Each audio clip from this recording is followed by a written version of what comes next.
Super.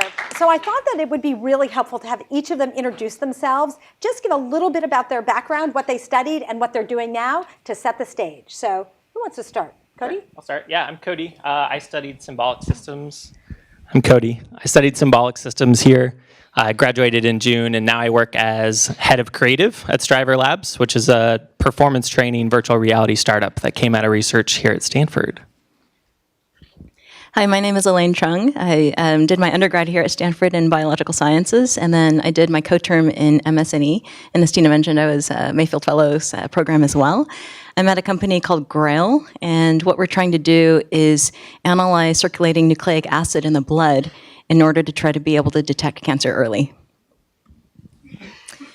I am Tasha Cave, and I did my master's and PhD here. I was in the mechanical engineering department. However, my advisor was in chemical engineering.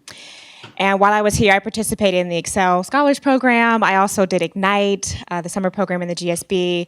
We also were in the Stanford Ventures Studio. We did StartX, so done a lot of entrepreneurship things here at Stanford. And the company that we started, I have two other co-founders who also were Stanford grads. We started a company called Opus 12, and what Opus 12 does is recycle CO2. So we make reactors that input carbon dioxide and water, and then using metal catalysts and electricity, we break down the CO2 in wall into smaller atomic bits, and then reform those atomic bits into a new molecule. And we can make one of 16 new molecules out of just CO2 and water, and these include things like a precursor to diesel fuel, to plastics, common household chemicals, and the idea is that we can provide an economic incentive for companies to utilize their CO2 instead of just throwing it away. Awesome. Jonah Greenberger. I was Stanford class of '08. I don't know if classes do that anymore, the little '08 chant. But I started a company called Bright 2.5 years ago, and we provide cheaper electricity to homes in developing countries with rooftop solar subscriptions. So pretty impressive, right? So I've had a lot of students come to me recently. It must be that time of year as the students are thinking about graduating, at the end of this year and thinking about what they're going to do next. And they're trying to figure out what drives them. And it would be really helpful to know from you guys what motivated you to get involved with the endeavors that you're working on now. I mean, so for example, Cody, this is right out of school. As for you, Tasha, yeah.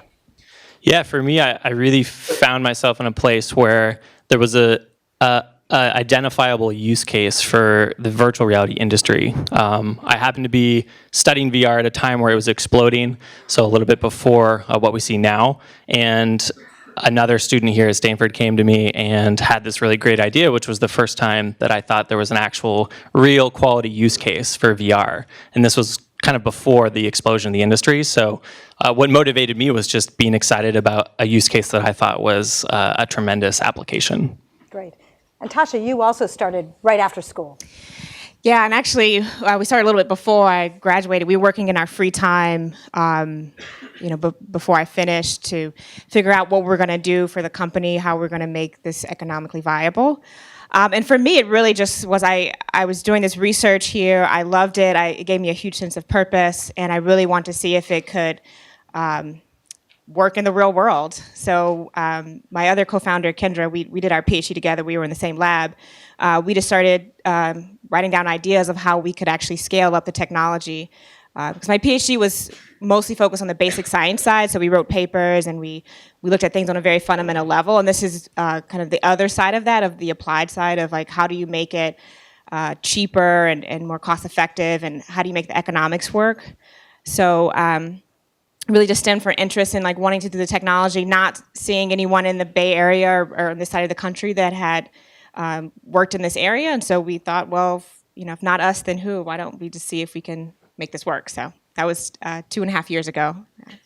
So it's really interesting because Jonah and Elaine, you have a really different story. I believe, Jonah, you had a passion for doing something meaningful in the solar space, but you made a really different decision about how to go about it first. Yeah, so you kind of led me into this. So energy is an interesting field. You need some industry experience. It's like a very global industry with a lot of regulations. So I actually, when I was graduating, I did the Mayfield Fellows Program, and then I decided to go to the largest company I could to learn about business. And I had studied mechanical engineering. So I went to Chevron, which was doing some interesting stuff in clean tech. And I went there to learn the processes that make a company tick at scale, and what regulations work and what makes a company successful, kind of in the energy industry. And I was there for longer than I thought. I was there for about 5 years, but I learned a ton and then started Bright right after that. One of the reasons actually was, this is kind of a morbid quote, but I think on people's deathbed, the number one thing they regret is not taking a risk. And so I read that once, and it kind of haunted me. And I was at Chevron, and it was haunting me. And once I felt like I'd been there, and I started to get enough courage, I just decided like I didn't want to be that person on my deathbed that had not taken a risk, and did what I wanted to do. So that's kind of how this all started. Great. And Elaine? Yeah, so similar to the energy industry, which takes a lot of capital, is highly regulated. It's been my passion since I was a kid to be in the life sciences industry. So after school, a couple of the opportunities that I went to were being at the industry leader for molecular diagnostics in oncology to help cancer patients guide their treatment decisions, and then went to the industry leader in DNA sequencing technologies. And spent several years at both of those organizations kind of learning the space and really learning, the domain. And, but wanted to get back to a more kind of startup opportunity where I could be very close to developing products for the patients. And so really Grail is an opportunity for us to do that, to leverage, really, really exciting technologies to be able to improve patient lives. So we know that starting a company or being involved with a startup is full of surprises and often, pits that you fall into, as well as really fabulous highs. Have there been already some surprises that you could share with us? Obviously you started with the idea that, okay, this is going to be fabulous and great, but what happened that might have surprised you along the way? Cody, do you want to start? Yeah, for us, we're surprised so we build a training tool for professional athletes to use VR to train, and we're always surprised that coaches don't want to use the tool. I think the biggest surprise for me is how important sales is to our cycle, is to actually try to sell this tool, because to us, we are a company of athletes and sports-minded folk, but the sales process is so important to the industry, and I think the biggest surprise was just how hard we need to work at that. So instead of proving it as a tool, it's always about kind of pitching it to kind of how do they use it in a way that is effective for them, and how do we pitch it to them as something that's going to be non-invasive to their current coaching philosophies. So interesting. You sort of thought, if we build it, they will come. Exactly. And you learned that was certainly not the case. It's not the case, yes. Yeah. So we're still working on that. Okay, yeah. Great. Elaine? Thanks. Well, I think generally speaking, the genomics industry and the technology that's been developing over the last decade has been moving extraordinarily quickly. The cost per sequencing a base pair is dropping much, much faster than Moore's Law, exponentially faster, in fact. And so it's really enabled this technology to be applied in a clinical setting now very rapidly. So I think at a meta level, that's been a surprise to all of us in terms of how quickly that technology has developed. But I think for us at the startup, we're a very mission-driven company, and so the rate at which we've been growing, but we have a company value of GSD, which is get stuff done. It's just been a phenomenal experience over the last several months to see how much a group of really smart, like-minded, mission-driven folks can get done. And so, as an example, we brought on our first wave of hires in March, and by August, we had already started enrolling in our first clinical trial, which will end up enrolling over 10,000 subjects. And just the pace at which that has happened is pretty unprecedented in the oncology space. And so that's been a very pleasing surprise for all of us. Great, so a good surprise. Yeah, I think for me, the big surprise was, when we were first starting this and kind of working in the evenings, figuring things out, I sort of naively thought that, we're 3 Stanford students, we have two technical co-founders and 1 business co-founder, and someone will give us an initial amount of money to get out there and get going, and then we, like the later stage funding would be the harder part. The first funding would be really easy, and that turned out to not be the case at all. Like no one really wanted to give us any money because we had no prototype. We just had an idea and it had a decent story. And so what we had to do was end up getting government funding to build our initial prototype. And in general, we've had to diversify the streams in which we've raised money. So we've also looked at philanthropy and family offices and kind of to get us to the stage where we would be attractive to like venture funding at a later point. We're still not there yet. We're bringing in angel investors and that type of thing, but we're not quite ready for like venture capital funding. And so that has been like the most surprising part of like, you hear all these stories about, a couple students got their initial seed funding right out of school and then could take off, and that for a clean tech company and doing hardware, that's not the case. So I was surprised by how many people will tell you that you can't do it. When I started Bright, so I wasn't fluent in Spanish. I still am not, and our first market's Mexico. So there were some things that just didn't make sense, and I knew that. But I also was very surprised that so many people said that just doesn't make sense. Like you can't start in a country you've never been to, that you have no connections to, and you can't speak the language. And it was like the no's and like what are you doing? You're crazy would come from everywhere. Like I think there was like maybe 5% of the people I talked to that were like really supportive and like this is a great idea. But it's kind of like, I don't know if anyone who here has like signed up for a race that they thought was like a crazy race, but then because they signed up, they just did it. Like that's how it works. And it's kind of the same with entrepreneurship and startups. You kind of just have to sign up, like make the leap, and then on the opposite side of the coin, I was surprised by how much you can figure out if you just do that.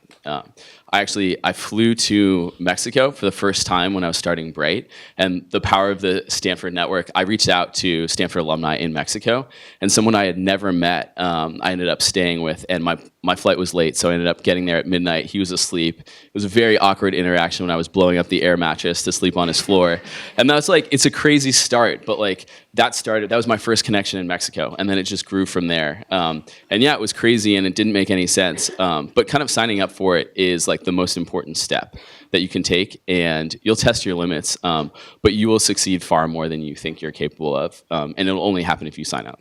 So it's so fascinating that there were so many people saying, oh no, this isn't going to work. Who did you go to for helpful advice? So we'll go back in this direction, but start off, please. Yeah, start. Who is most helpful? Well, who do you go to for guidance? Yeah, so I think the two people that were most helpful, one was my dad, who had no idea what I was doing, didn't understand it, but was our first check, because he, and it's funny because afterwards, I thought I pitched it really well, but afterwards, he, like a month later, my parents were like, sweet, so what are you doing again? I was just like, that's great. This is like unconditional support. And he's a big fan of Jeff Bezos, and Jeff Bezos' first check was his parents. And he kind of wanted to do the same to me and just kind of believed in me. And so that belief was like, very helpful because I didn't want to let him down. And then the other was one of my close friends, Matt Wall, who's the same year at me at Stanford, and kind of also just had this unwavering belief in me. And like, objectively what I was doing was crazy, but he knew and said, I want to write a check. Like, I don't care. I know you can do it. And it was like more belief than I had in myself. And that was pretty incredible and inspiring and made me push forward because I didn't want to let them down. That's great.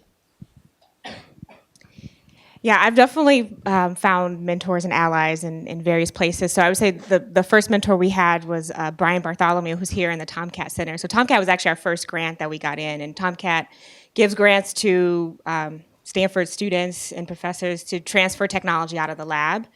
And so I remember sitting right there in Copa Cafe talking with Brian about like, oh, we're thinking about doing this. We don't know if we're too early or what do you think? And he just really encouraged us to go out there and just try it. And subsequently, we've gotten into several incubators and accelerators, and that has brought about mentors to us as well. And that has been huge. I mean, I think if you're doing a startup, especially in a challenging space such as clean tech, you definitely need support. I mean, really, if you're doing any industry, you really need support and to have the ecosystem around you. And one plug for Excel Scholar. So actually, our first angel investor came through someone I knew in the Excel program. So like having that network and stuff was really helpful. And once we got like our first sort of angel investor in, it helped to bring others along. So definitely, while you're here now, reach out. establish a network, find out who your allies are going to be, people who believe in your idea and believe in you as entrepreneurs, and they'll be very helpful along the way to kind of keep you going. So Elaine. Yeah, same here. Have hit many, many bumps along the road, and some of them are really big. Is this company's sort of fundamental thesis flawed all the way to interpersonal conflict? And all of those are very challenging. And similar to what Jonah and Tasha's been saying, who I go to guidance for is, definitely my dad. So just having that unwavering support and that unconditional, perspective has been hugely valuable. But I've also built up a network of longstanding and deeply trusted friends and colleagues and advisors professionally. And the ones who have helped the most are those who have that clear-eyed view of, what is the right outcome? How do you get to that right outcome? And this feeling of empowerment and optimism that I can get there. And so that's always been an incredible resource. Great. Yeah, I think my time here at Stanford was valuable in the sense that I got to build kind of a social support network, which was probably the thing that got me through definitely my program, but also doing my program while doing the startup too. So I was lucky enough to actually take, I think my favorite class here is CS 210, and so during 210 you get to form kind of a pretty close relationship with your other teammates. And we actually had a VR-related team, and so I got pretty close with my teammates then, and they're the ones that I really got to turn to for social support when things got pretty difficult when we were going through our kind of early stage VR turns. So it was great to kind of have them and to turn to them when I needed them. So you're all at the beginning of these ventures. And you're talking about these pitfalls, but I'm sure you have some big goal of what success looks like, because obviously you're putting all this effort in. Anyone can jump in first. What does success look like for you? When will you know when you've gotten there?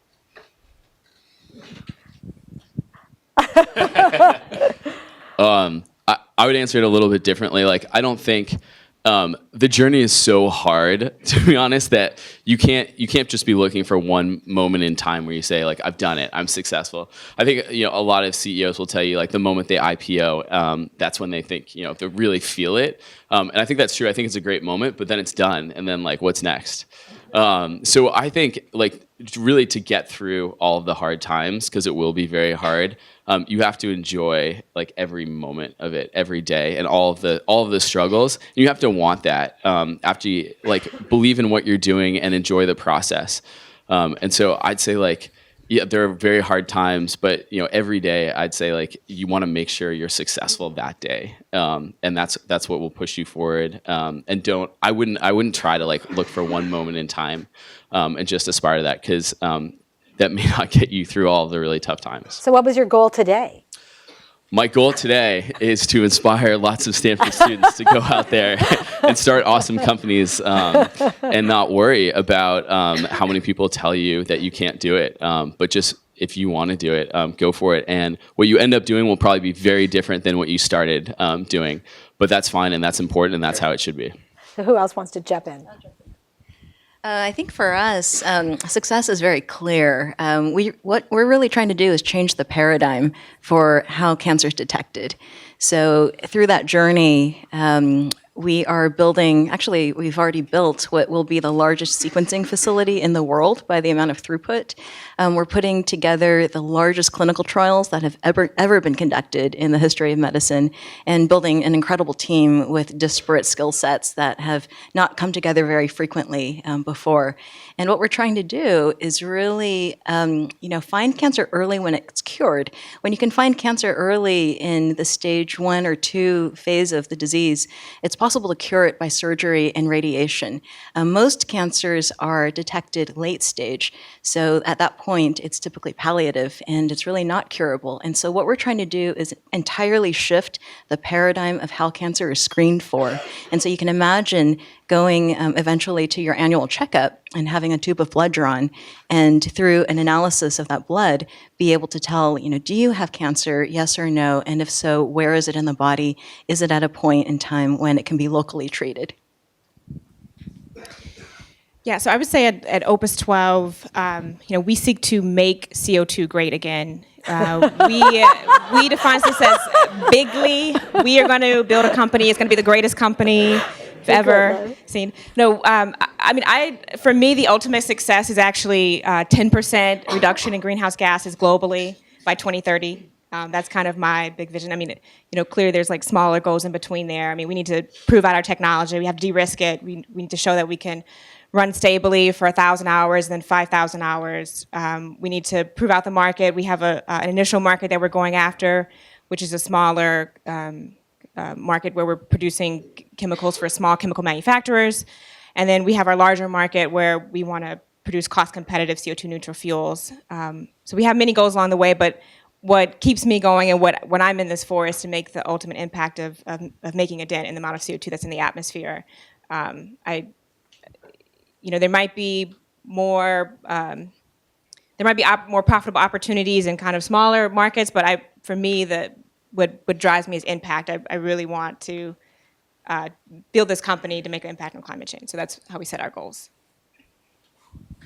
Yeah, for us, success, we hope, is already happening, which to us means better decision making. So for professional athletes, we are targeting being on the field and being able to practice as well off the field. So using virtual reality to potentially even do things like reduce injuries. So for us, being able to kind of replicate that sense of I can mentally practice in a similar way and not have to put my body at a physical risk to do so. To us, that's the dream, is to reduce that risk of injury for athletes and potentially have to be able to reduce practice time and help those athletes make better decisions off the field. So I know all of you well, and I know that you've all had opportunities to do case studies in the classroom where you're being given some interesting strategic decisions you have to make. And so you had some practice sort of in a classroom setting. What sort of strategic decisions have you had to make that have been really pivotal for your ventures so far? Yeah, so I can start off. So when we first started the company, we were looking at making ethanol out of CO2. And the reason being was that we found this huge value proposition. So 10% of what you put in your car now is ethanol. And that ethanol comes from corn ethanol. And in the process of making corn ethanol, for every ton of ethanol they make, they emit a ton of CO2.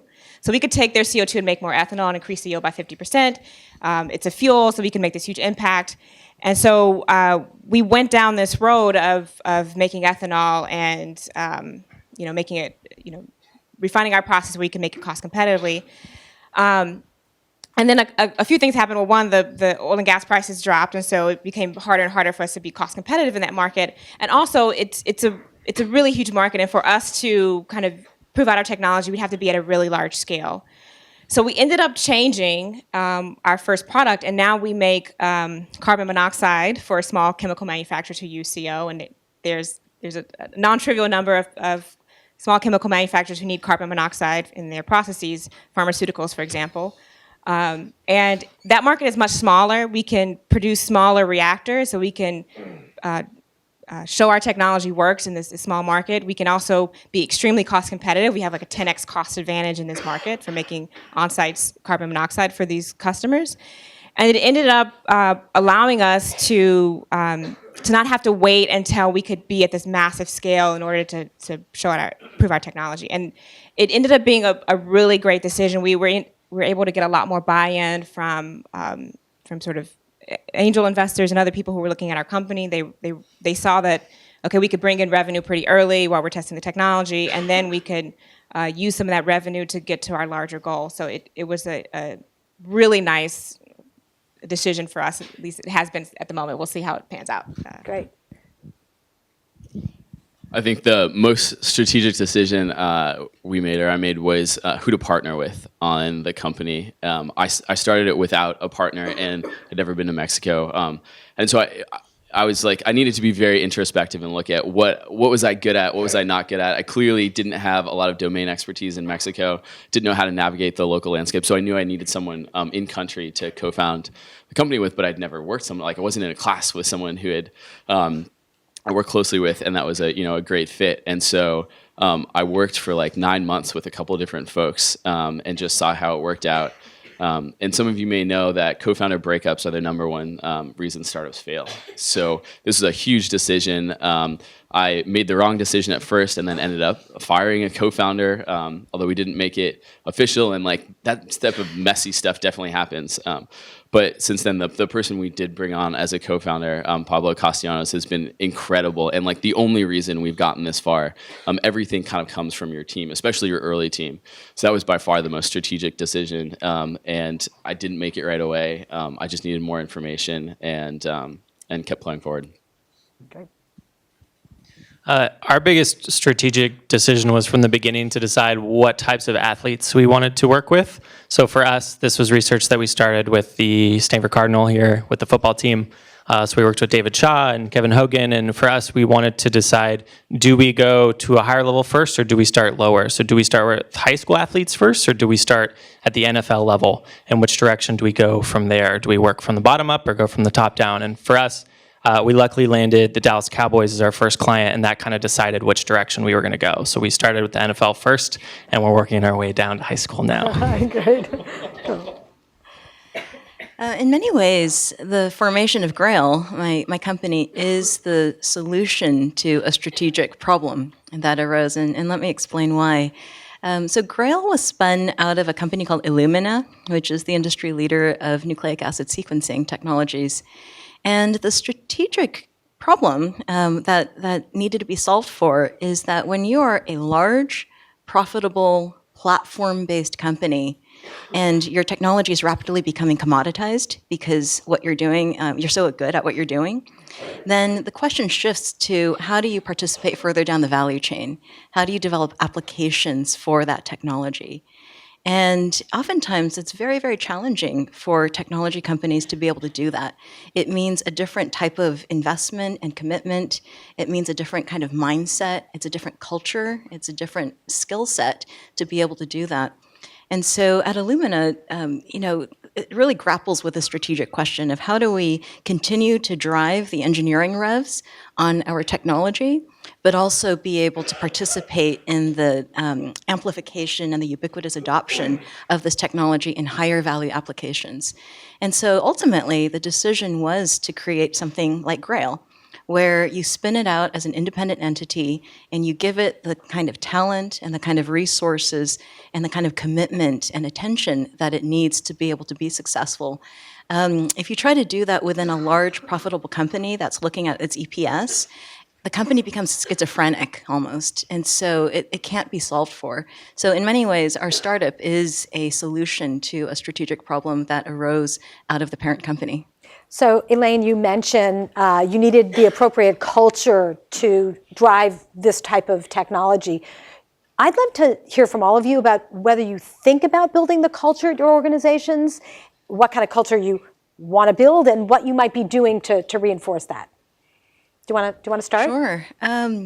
So sort of fundamentally, the difference between a tools company and what we're trying to do is the difference between kind of a very rapidly evolving technology and engineering mindset to something that's very clinically oriented. How do you develop clinical evidence and the data that a physician can use when they're sitting across the table from a patient in terms of how to help manage that patient's treatment?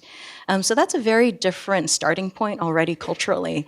In terms of the culture that we're trying to build within the organization, like I said before, it's very mission driven, and I think because we're bringing together skill sets that have typically not been put together before.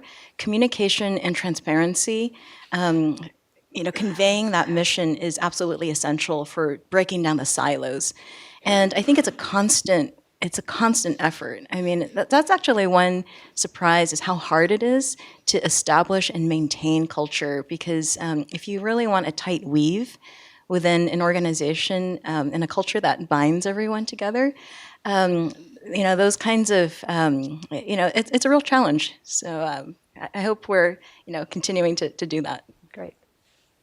Who else? Okay. Yeah, I think about culture a lot because even when I was here at Stanford, one of the things I really loved about my lab is that we really had a great culture there. I mean, we worked really well as a team. people had their own kind of task and their projects, but everyone would help each other. So I really want to make sure that was created at work, because it's not fun if you're working in a place that you don't enjoy, and you don't enjoy working with the people you're with. So what we've done in the company, as well as what we did here at Stanford, was use a lot of beer. So we had a lot of lab socials. We go out every other Friday, and we go get drinks, Monster on the company. We have group lunches. Those don't involve beer, just because we work at a national lab and they don't allow drinking at government facilities. But it's even though it seems pretty small, it's been really helpful for creating this sense of camaraderie, and like people feel really comfortable asking other people for help and working together as a team. One thing I've also done lately is do one-on-ones with each employee. We only have 4, so it's been easy to kind of spread them out. And I think that's been really helpful, like understanding any issues the employee's having. They offer suggestions on how to improve the culture and to improve the workflow of what we do in the company, and most of their suggestions we've implemented. And so I think that creates a sense of that we're listening to what they think and what they care about, and we implement their ideas. And so and we've become more efficient just as a company, and working together. We've implemented some really great workflow tools. Who wants? Our company culture was actually probably defined by a staffing decision we had to make very early on, which was that a couple years ago, in order to execute the VR pipeline as we needed to, it was still fairly technical. So we had a choice. We could either hire engineers and teach them the language of football and put them on football fields, or we could go the other route, which was we took people that knew football and we could teach them to do the engineering. We decided to go that route, which meant that for a long time, I was teaching recently released NFL linebackers how to do basic computer skills, and to teach them to do some of the engineering skills that we needed, which definitely made me a much more patient person, and involved a lot of extensive professional development. But I think it was great for us in that we decided, and we knew that the clients that we had, they speak football first, and that was what was most important to them. And so we needed to kind of cater our company and cater our employees to be able to do that first. And so that was what we kind of decided, and now we've kind of become culturally defined by that. Wow. So when I was first learning about startups, people talked about the team is so important and the culture is so important. And I didn't really understand what that meant until I started Bright. And like, just to make it really concrete, for us, culture is kind of like how you feel about the company when you're there. Like, do you have fun in your interactions with other people? Is it frustrating? And then the rules that govern that. And so I think, in the first year or first 6 months before I really understood what culture was, it was unintentional. And as a result, people didn't show up for work in time. They didn't show up for meetings in time. Interactions were really tough. And the number one thing that now kind of defines our culture was everyone would always raise issues. They'd say, oh no, we can't do that. Oh no, we just have to wait 3 months for the bank account to open, because that's how it works. And everyone just raised problems, and there were so many problems you could find. But then, because honestly that just wasn't fun, and like I didn't want to go to work every day and like hear what problems we couldn't solve. I just started becoming really intentional about saying, okay, we're not a company where you can raise a problem without raising a potential solution. And you don't have to have the solution, but you have to present a solution, because that habit of just getting in and thinking about what could be the answer then becomes something you take into every single thing you do. And then all of a sudden, instead of saying, and engineers are really good at this, saying, oh no, that won't work for this reason, because you can always find, like, the smartest minds can find a reason something won't work. But that actually doesn't build a company, and it doesn't make it fun. And so everyone just started saying, oh no, we have this, like, you have to come up with something. And we wouldn't respond to emails if they didn't have a solution. Like that, like it got harsh. But now, like, it's one of the things people value most about Bright. And it makes everyone's life way more fun. So that's kind of a concrete element of culture that we think about. Super. In a minute, I'm going to open it up to questions from the audience, so you can start thinking about the burning questions you have for these really interesting folks. So let's look out at this room, and there are a lot of people here who are aspiring entrepreneurs. And just a few years ago, you were sitting in their seats. Are there things that you wish you had done or learned or thought about when you were a student that would have set the stage for making things easier now? Okay.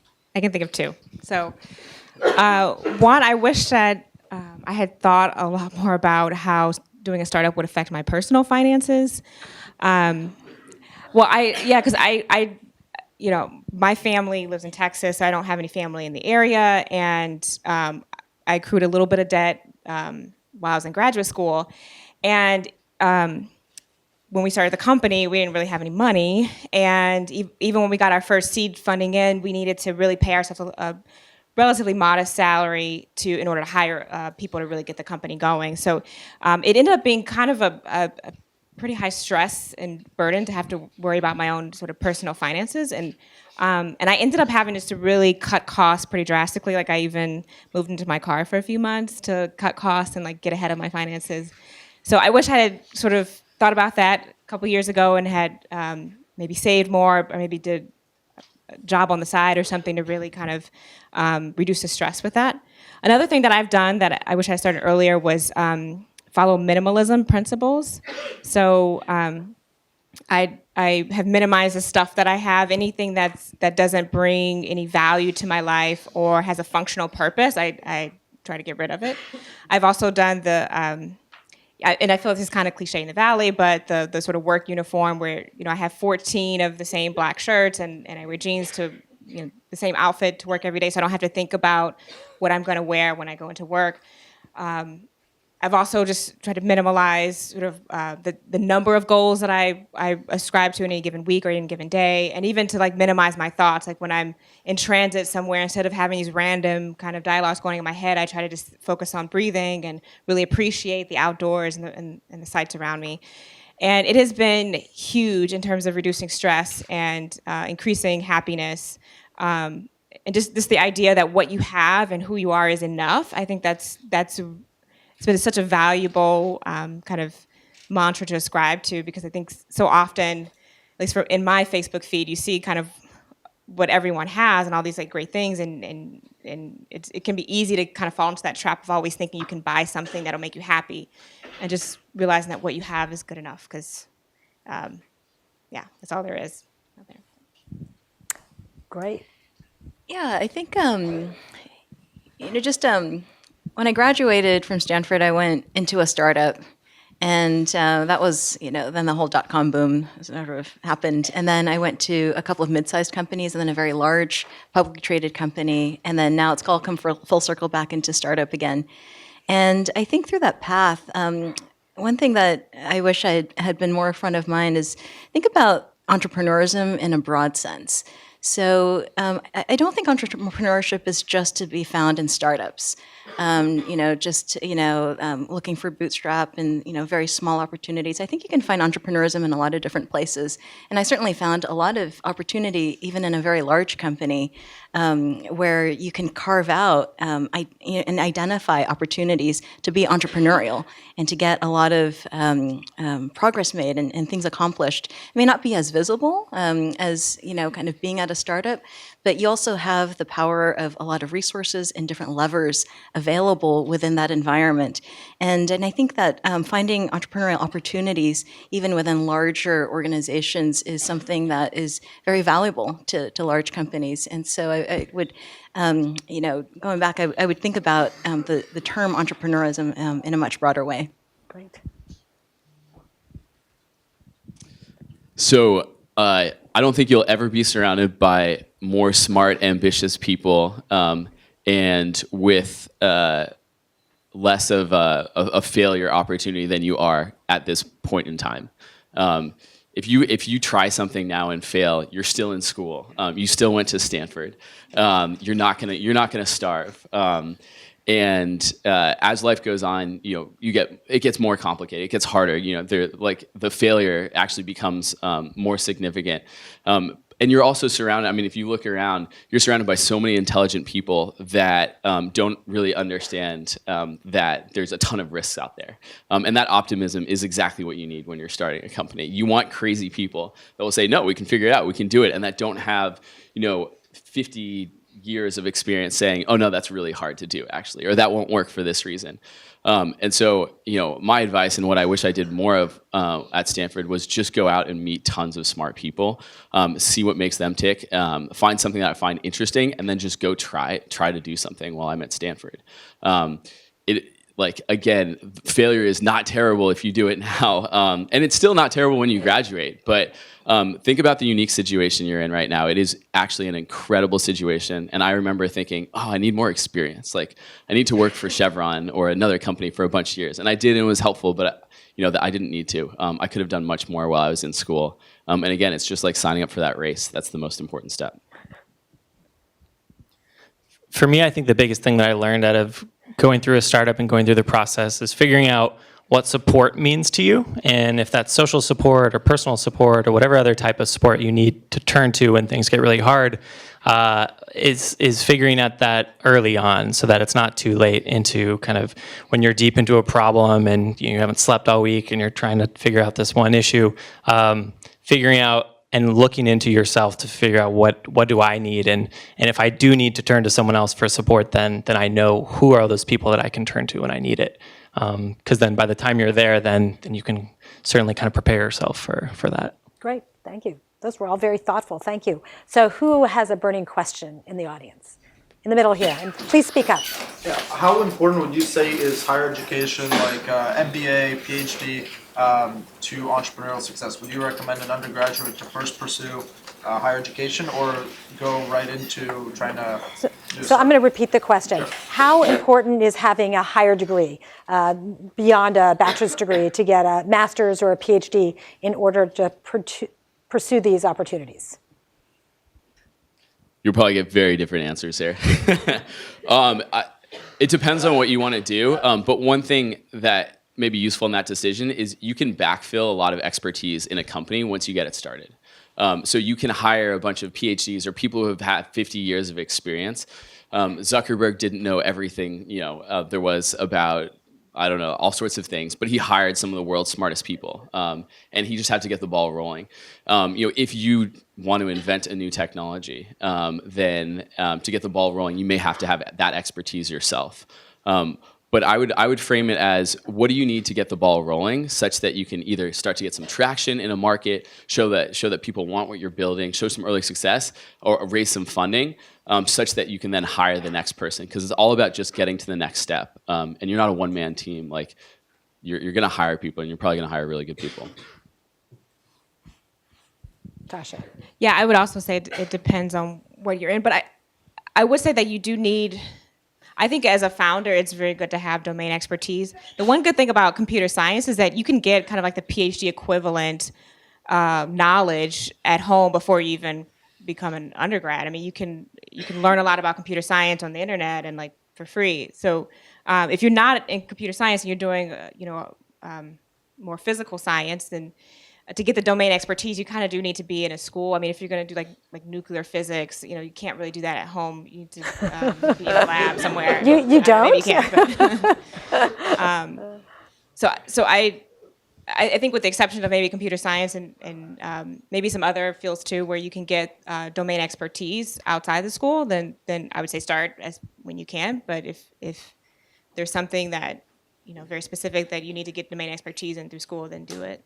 I also don't think there's anything wrong with like going to school first and then starting a company. I mean, timing does matter in these cases. So if an opportunity knocks and you want to go for it, go for it. But I also don't think you need to force doing a startup right out of school. I mean, Jonah's worked for Chevron, and like that might be a way if you don't have a family that can support you and write you a check to kind of help you get along, like getting a job first and like building your own personal finances might be a good way to do that, and then wait till something comes along that's where you have the passion, you have the good idea, you have the team that you can form, and then do a company. So I wouldn't force it if there's not anything there that you're interested and passionate about. Any different perspectives? Yeah, I mean, I think it's about credibility. It's about credibility with investors. It's about credibility with the leadership team that you want to put together and the people that you want to build around you for that organization. And if you don't know enough, particularly if you're coming from a technical angle, if you don't know enough, it's very hard to establish that credibility. And the most excellent people and the most excellent talent in the world want to work with the most excellent people. And so building a nucleus of that expertise, I think, is very important, particularly if you're coming from a scientific or engineering background. Okay. Doug. I wouldn't have done entrepreneurship if it wasn't for my master's program here. I did an undergrad at UCSB where there was not a strong entrepreneurial component of school. And so I think for me, I wouldn't have done it otherwise without the resources here at Stanford. Great. Next question. Right over here. Hello. My question would be, what was your relation to failure before starting your company? So the question is, did your relationship with failure change through this experience? Sort of. Make it like that. So the first startup I was at completely failed. And I remember leaving that opportunity thinking very distinctly, boy, I've got a lot to learn before I want to try this again. And some of this may be domain specific, right? I mean, it's hard with the capital requirements and the talent requirements in life sciences to really start with like a 1 or 2 person shop. But I did feel like, from that first experience, I wanted to go through the rigor of learning from many different opportunities before starting with a new venture again. And I feel like with Grail, it's kind of finally come full circle where, I feel like I've gained the maturity and the knowledge to be able to be credible in doing that. So I took Steve Blank's course here, the Lean Launchpad, and so I describe that course as like a startup simulator. We formed a team and we did the early workings of a startup, and that was pretty much, I would say, like our first failure as a startup. It was a completely different team. We were actually trying to build retractable high heel shoes in that class as like the class project. And we had kind of founder issues. I mean, we never formed a real company, but like in the context of this simulation, we had like founder issues, and it really made me realize that like the team that you work with is so important. I can't stress this enough. Like what Jonah said, it's just huge. It's like a marriage. You need to find a good partner to have a marriage that works, for both of you. And so, I got really lucky with the team that we formed. That Kendra and I, we worked together for many, many years doing our PhD together, and then Nicholas, we found in the business school, and we worked together doing a business plan competition. And even though we didn't win the competition, like just working together as a team was really insightful to know that, okay, we can make this work, we can support each other, and that was huge. So that was probably like my first failure in a startup. So have you guys read the book? I think it's called The Power of Habit. It's one of my favorite books. It basically argues, and this has actually been life transforming. I'd suggest everyone read this book. That things that you do on a regular basis are easy to keep doing, and things that you don't are really hard to do. And I think failure is actually one of them. Specifically, recovering from failure gets a lot easier the more you do it, and it's really hard if you've never done it, and if you live a really cushy life. And something I didn't realize is that, we have all these stories about great entrepreneurs or people that are really successful, and it seems like it was really easy for them to do it and they always just had success, and that is just not true. Those people are actually just really, really, really good at recovering from failure. And so I would say embrace it. Like, I failed at every stage of my life, and progressively I just got better and better at failing and recovering. And even Chevron, like, it was a disaster trying to get Chevron to really scale up renewable energy, and we faced so many barriers, and that just really hardened me. And it was nothing like the failures and challenges that came when I was starting Bright. But I just started to get to this point where I was like not afraid of challenges anymore. I was like, I don't know how I'm going to solve this, but I know I've solved all the other ones, and so I know it will happen. And I was just in that habit, and so it was possible. And there's 2 reasons startups fail: you run out of money, or you quit. And you could say, it all really boils up into you just quitting, because if you run out of money, and you decide to quit, you're quitting. And so how can you make yourself not want to quit and not quit? Just keep going. I've learned to develop a sense of humor around failure. I think that's really gotten through some of our hard times, kind of the age-old mantra of tragedy plus time equals comedy. So if you're able to kind of have a lighthearted sense about it, it can help you kind of push forward and try again. Great. Another question, way back in the back. Two quick questions. How can anyone of you share your journey of finding a mentor and how you succeeded in finding that particular mentor? What kind of road bumps you hit in that search? Second one, how did you make your first hire that came outside of your immediate network? And how did it work out? So the question had to do with mentors, about finding a mentor. And the second had to do with your first hire. You know, how did you convince the first person that you weren't crazy and that they're going to join your team? Who wants to jump in? I always thought that that I needed one mentor for everything, and I think I realized that you probably want to have like a mentor for every single thing you need help on. No one person can be the expert at everything, and so I just looked at all the challenges I had, and I tried to find like the one person in the world that I wanted to help me with that. And a lot of it was just like cold outreach, like seeing if I had a connection to that person, but a lot of it was just emailing that person through alumni databases, for instance. And you'll have a surprising amount of success if you just go and do that. Or at least it worked for me. So figure out who you want to talk to and talk to them. Yeah, I think from my standpoint, there's a lot of luck, I think, involved in finding a mentor and finding someone with whom you have chemistry and you click. I've had many mentors in my career, but and great managers. But a lot of it, does boil down to luck. But when you find someone who you think is a great candidate to help guide you or work with you on certain issues, I think always finding an opportunity to provide value back to them initially, get on their radar, how can you help them think through a problem, or, if they're in a leadership position, what can you do to help them execute an idea? How can you bridge, functionally with other pieces that need to come together in order to accomplish something? That's always been a very effective approach from my perspective.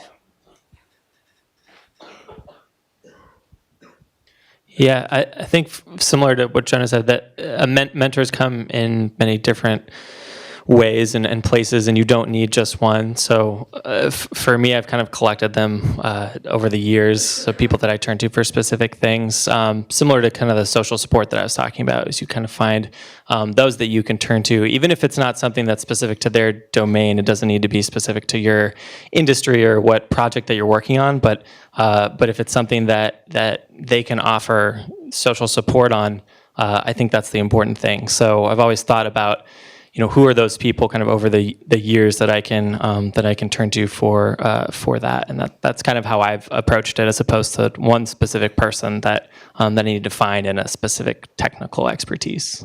Great. Another question. Yes. How has your personal health and wellness affected your decision making? So how's your personal health and wellness affected your decision making?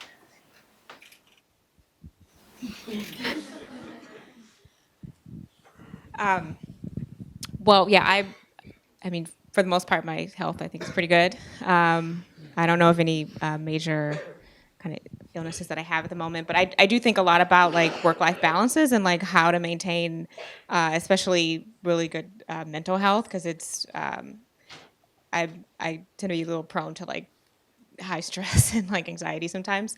So for me, just trying to integrate in little like walks throughout the day and deep breathing and things like that has really helped me kind of like clear my mind and rethink about the task at hand. I will say that doing a startup, there are definitely times when there are intense phases where, for us, like we write grants, so when a grant is due, we have to kind of all rally to get that grant together. And so things like going to the gym and remembering to take walks can kind of fall by the wayside. So having other people who are really supportive of that and like can remind you, okay, all right, we've been working for 15 hours, let's stop, take a break, we'll clear our minds and come back. and kind of always being reminded of that, because I think it can be, you can very easily fall down a slippery slope of your health taking a back seat to kind of the work, and because you're just so driven sometimes and so focused on what you're doing. So, yeah, adding little bits in and having other people who care about that. Does anyone else want to chime in? I think it's important to exercise every day. It's like the one thing that has helped me maintain my sanity and keep perspective. And it's way easier to do if you do it every single day. So I'm going to ask the last question to all of you about leadership. You are all now in these leadership roles. How do you think about leadership and developing your own leadership? And how would you describe your leadership style?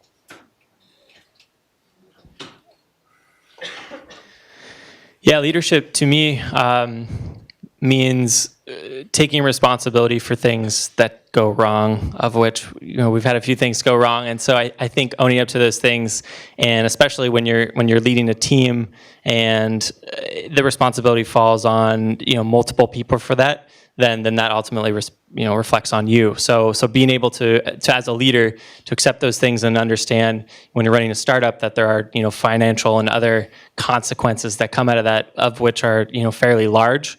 Being able to kind of prepare for those scenarios and being able to expect what will you do when you have to accept some of those consequences. I think for me, leadership is a couple of things. The first is leadership by example. And so I think we're all responsible for modeling the behaviors and the values that we want surrounding us at our companies. And the other element of it is empowerment. So I think, it's amazing what people can do when they feel like they own something. They're accountable for it, they're responsible for it, and they have the trust from you as a leader to be able to do a great job, and that you'll help them if they trip. And so I think that sort of empowerment is incredibly fulfilling, and I've experienced that for myself, and so that's what I try to model as well. I just want to reiterate that last point. I totally agree. I think empowering others is like one of the most important things you can do as a leader. Like, I'm good at a couple of things and I'm not good at a ton of things. And so the only way you can make progress is if you really enable others. And it's really scary, just so you know, to just like hand over, especially if you start a company, to hand over your baby and say like, no, you make the decision. Like, I trust you. You have more information than I do, which, by the way, you'll never have enough information. And so other people probably that are closer to the opportunity will have way more. So just figure out how to start letting go, like hire well so you can let go. Trust those people, enable those people. They'll step up way more than you think. And I think, well, that's worked really well for us. Yeah, I would agree with everything that was said, and also just kind of maintaining the big picture, knowing where you're going, what's the vision, what are the goals, what are the intermediate goals, and like communicating that and make sure everyone's on the same page. Well, I'm sure you'd agree this was really, really interesting. Thank you so much to all of our fabulous guests.